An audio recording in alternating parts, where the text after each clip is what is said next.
Supreme court ने केजरीवाल को बड़ी ताकत दी है। कोर्ट ने साफ कर दिया है कि दिल्ली की नौकरशाही पर चुनी हुई सरकार का ही कंट्रोल है और अधिकारियों की ट्रांसफर पोस्टिंग पर भी उसी का अधिकार है। इस फैसले के बाद सीएम केजरीवाल मीडिया से मुखातिब हुए। प्रेस कॉन्फ्रेंस में उन्होंने इस फैसले को अपनी सबसे बड़ी जीत बताया। उन्होंने कहा कि सुप्रीम कोर्ट का आदेश कई मायनों में ऐतिहासिक है। ये दिल्ली के लोगों की बड़ी जीत है। उन्होंने दिल्ली सरकार बनाम एलजी विवाद की शुरुआत पर भी प्रकाश डाला। कहा कि 2015 में सरकार बनने के 3 महीने के अंदर ही प्रधानमंत्री ने एक आदेश पारित करके मामले एलजी को दे दिए। पीएम मोदी सारे देश के पीएम हैं, वो हमारे भी प्रधानमंत्री हैं। प्रधानमंत्री पिता के समान होते हैं। पिता की जिम्मेदारी होती है कि सारे बच्चों का पालन पोषण करें। मुसीबत के समय हमें उम्मीद होती है कि वो हमारी मदद करेंगे, लेकिन 8 साल हमें बिना पावर के काम करना पड़ा। देखिए रिपोर्ट।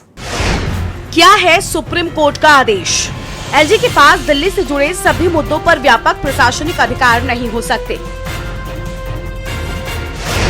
एलजी को विधानसभा और निर्वाचित सरकार की विधायी शक्तियों में हस्तक्षेप का अधिकार नहीं देती। अधिकारियों की तैनाती और तबादले का अधिकार दिल्ली सरकार के पास होगा। चुनी हुई सरकार के पास प्रशासनिक सेवा का अधिकार होना चाहिए। उपराज्यपाल को सरकार की सलाह माननी होगी। पुलिस ऑर्डर और लैंड का अधिकार केंद्र के पास रहेगा। दिल्ली की आप सरकार और उपराज्यपाल के बीच काफी समय से अधिकारों की लड़ाई चल रही थी। 2015 में मामला दिल्ली हाईकोर्ट पहुंचा था। हाईकोर्ट ने अगस्त 2016 में राज्यपाल के पक्ष में फैसला सुनाया था। आप सरकार ने इसके खिलाफ सुप्रीम कोर्ट में अपील की। 5 मेंबर वाली संविधान बेंच ने जुलाई 2016 में आप सरकार के पक्ष में फैसला सुनाया। कोर्ट ने कहा कि सीएम ही दिल्ली के एग्जीक्यूटिव हेड हैं। उपराज्यपाल मंत्रिपरिषद की सलाह और सहायता के बिना स्वतंत्र रूप से काम नहीं कर सकते हैं। इसके बाद सर्विसेज यानी अधिकारियों पर नियंत्रण जैसे कुछ मामलों को सुनवाई के लिए 2 सदस्यीय रेगुलर बेंच के सामने भेजा गया। फैसले में दोनों जजों की राय अलग थी।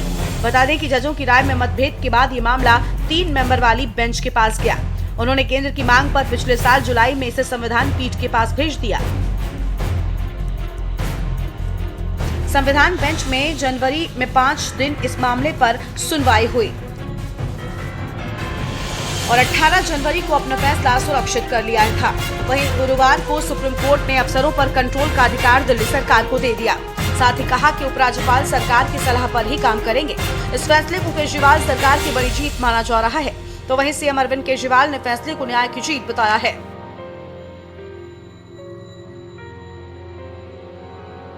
बता दें कि कोर्ट की संविधान पीठ ने कहा है कि उपराज्यपाल पब्लिक ऑर्डर, पुलिस और जमीन को छोड़कर सभी मामलों में दिल्ली सरकार की सलाह पर ही काम करेंगे। दिल्ली में ज्वाइंट सेक्रेटरी और इस रैंक से ऊपर के अफसरों के ट्रांसफर और पोस्टिंग के अधिकारों के मुद्दे पर सरकार और उपराज्यपाल के बीच टकराव था। दिल्ली सरकार इस मामले में उपराज्यपाल का दखल नहीं चाहती थी। वो इस मामले को सुप्रीम कोर्ट ले गई थी।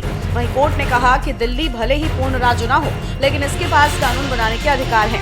ये निश्चित करना होगा कि राज्य का शासन केंद्र के हाथ में न चला जाए। हम सभी जज इस बात से सहमत हैं कि आगे ऐसा कभी न हो। सीजेआई डीवाई चंद्रचूड़ की अगुवाई वाली संविधान पीठ ने 2019 के जस्टिस भूषण के फैसले से असहमति जताई है, जिसमें कहा गया था कि दिल्ली सरकार के पास ज्वाइंट सेक्रेटरी स्तर से ऊपर के अफसरों पर कोई अधिकार नहीं है। बता दें कि दिल्ली में विधानसभा और सरकार का कामकाज तय करने के लिए एक कानून है। इसका नाम राष्ट्रीय और राजधानी क्षेत्र दिल्ली सरकार अधिनियम। केंद्र सरकार ने 2021 में इसमें बदलाव कर दिया था। इसमें कहा गया राज्य की विधानसभा के बनाए किसी भी कानून में सरकार का मतलब उपराज्यपाल का होगा। साथ ही सरकार के लिए किसी भी फैसले के लिए एलजी की राय अनिवार्य कर दी गई। आम आदमी पार्टी ने इसे सुप्रीम कोर्ट में चुनौती दी। फिलहाल सुप्रीम कोर्ट का फैसला केंद्र के लिए झटका है। हालांकि उसके पास रिव्यू पिटीशन दाखिल करने का अधिकार है। उसमें भी राहत न मिले तो क्यूरेटिव पिटीशन दाखिल की जा सकती है। वहीं केंद्र सरकार के पास संसद में कानून लाकर कोर्ट का फैसला बदलने का भी अधिकार है। स्पेशल डेस्क के न्यूज इंडिया।